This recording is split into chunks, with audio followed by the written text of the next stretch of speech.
There was once a man and a wife who had 3 sons, but they were very poor.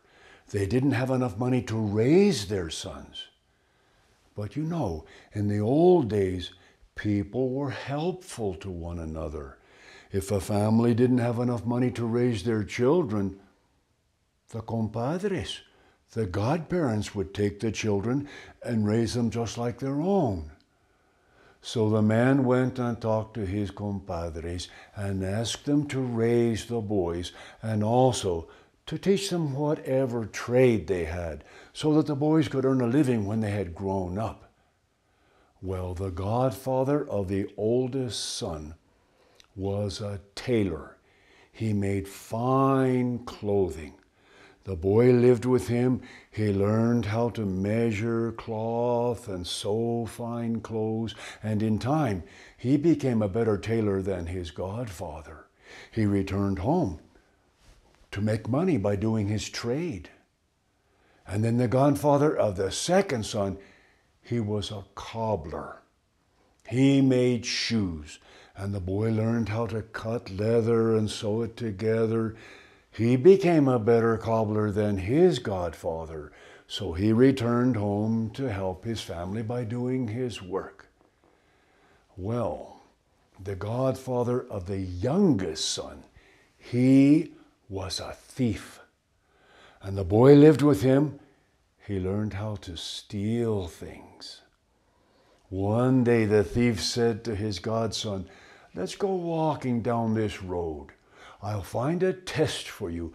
I want to find out if you're clever enough to be a thief." They went walking down the road and they came to a tree. Up at the top of the tree, there was a nest, and a mother bird was sitting on her eggs. The man said, "I can climb this tree. I'll steal the eggs from under that mother bird. She won't feel a thing. I'll bring them down to you.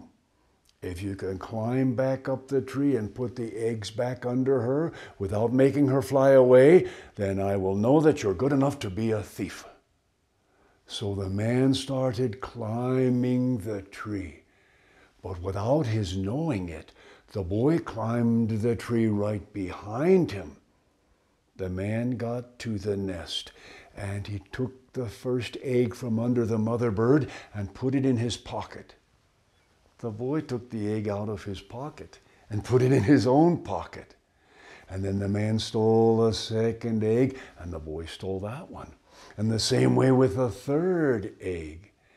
And then the two of them climbed back down the tree without the man ever knowing the boy had been right there below him. When they got back to the ground, the man said, "All right, take these eggs." He reached into his pocket, but there were no eggs. The boy reached into his own pocket and said, "Oh, do you mean these eggs?" The man said, "Well, they used to say I was the best thief in the whole land, but I think I'm the second best. You're the best thief. You better go home and help your parents by doing your job." So the boy returned home. Now in those days, the only place to find a job was at the king's palace. When he returned home, the oldest son had gone there, and he had been hired as the royal tailor, making clothing for the king. When the second son returned home, he also went to the palace, and he was hired as a royal cobbler, making the king's shoes. When the youngest son returned home, the two brothers went to talk to the king. They said, "Your Majesty, we have one more brother at home, and he needs some work also. Would you give him a job?" The king said, "Well, I might. What does he do?"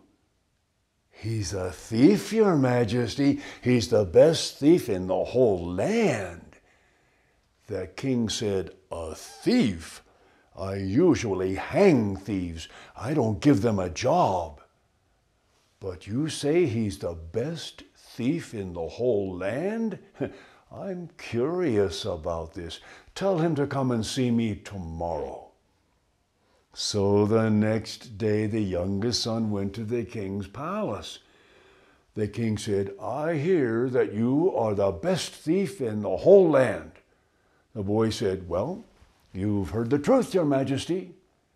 The king said, "We'll find out.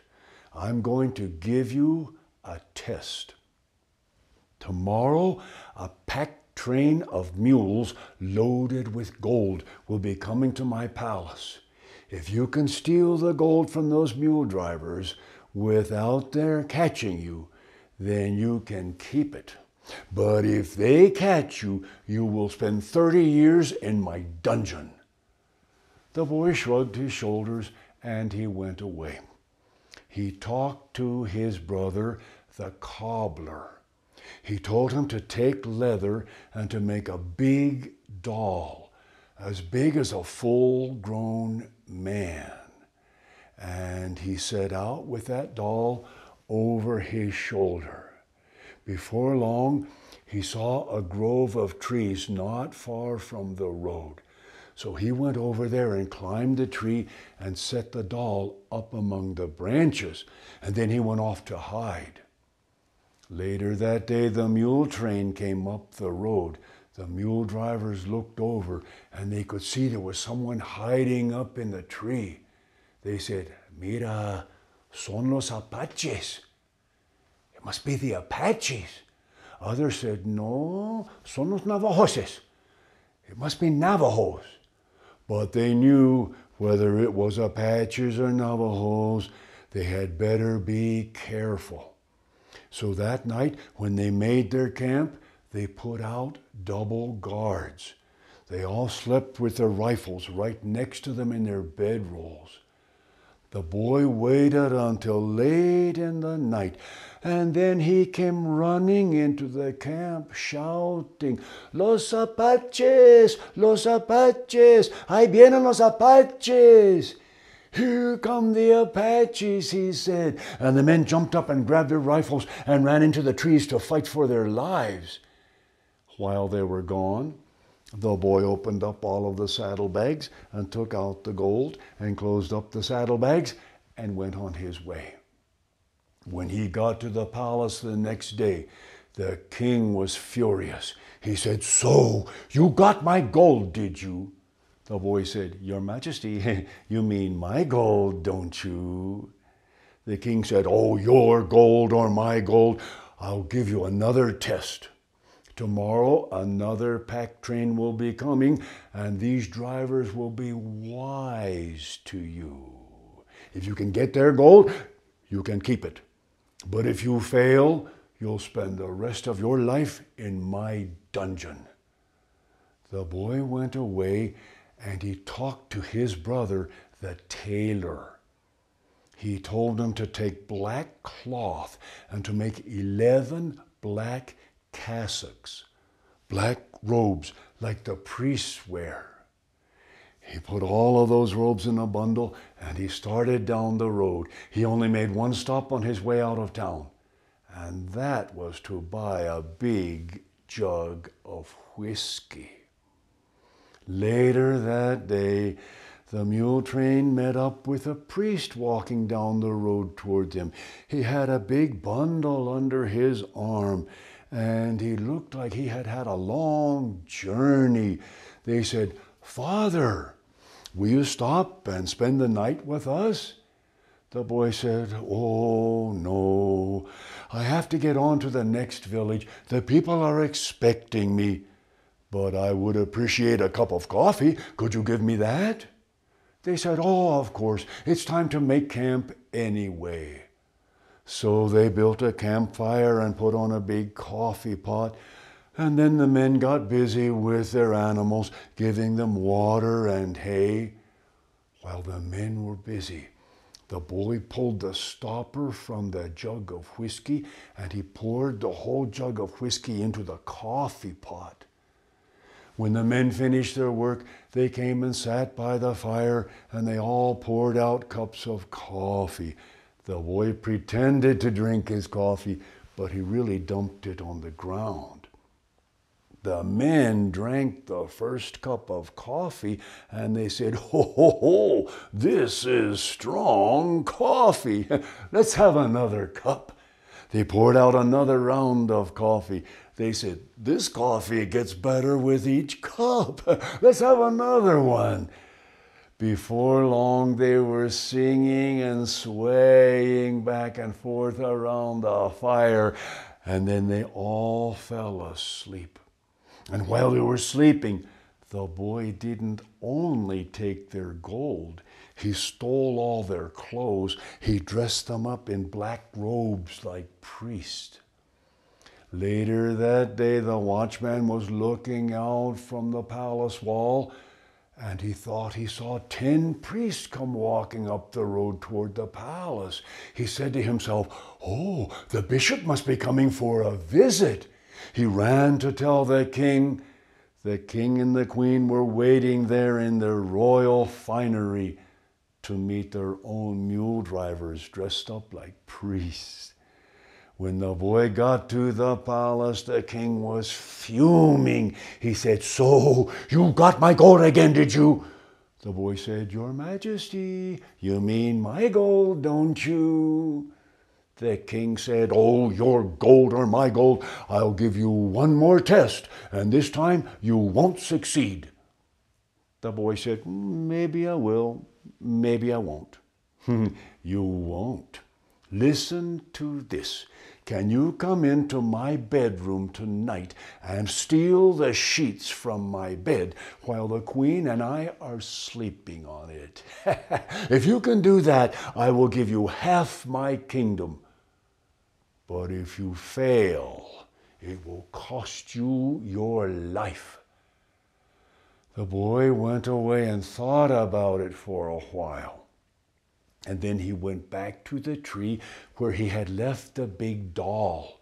He got it down from the tree, and then he went to his parents' house. They had just killed a sheep, so he cut the big doll open.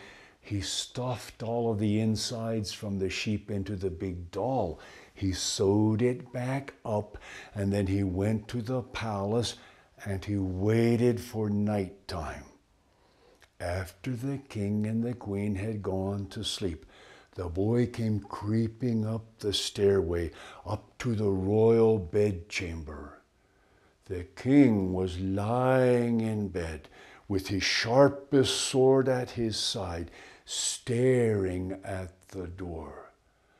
The boy arrived at the door, and he eased the doll ahead of him through the door. The king saw someone coming into the room. He leaped up from his bed and grabbed his sword and slashed with it.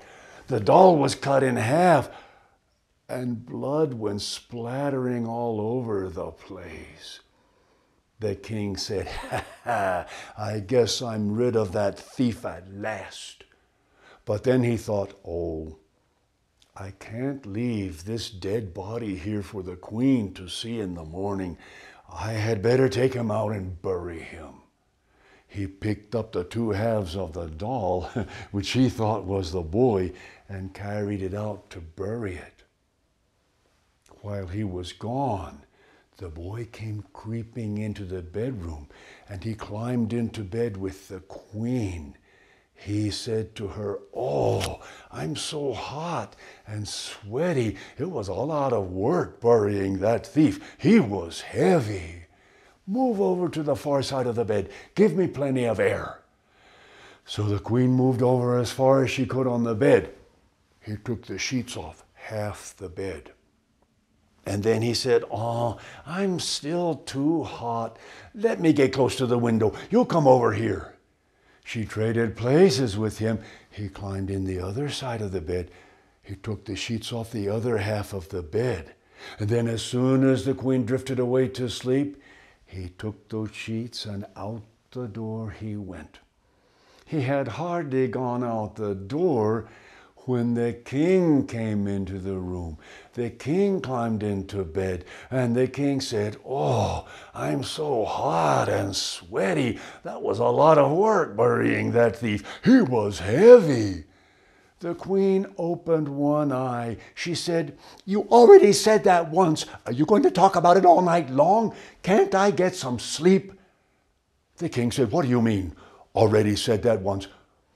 Then he noticed there were no sheets on the bed.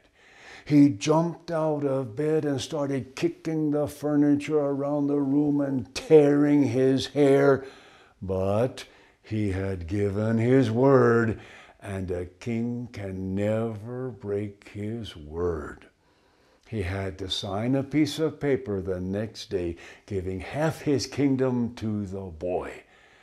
The boy moved his father and mother and his two brothers into one of the small castles on their half of the kingdom. And from that day on, no one in that family ever had to work again. Not as a tailor, and not as a cobbler, and not even as a thief.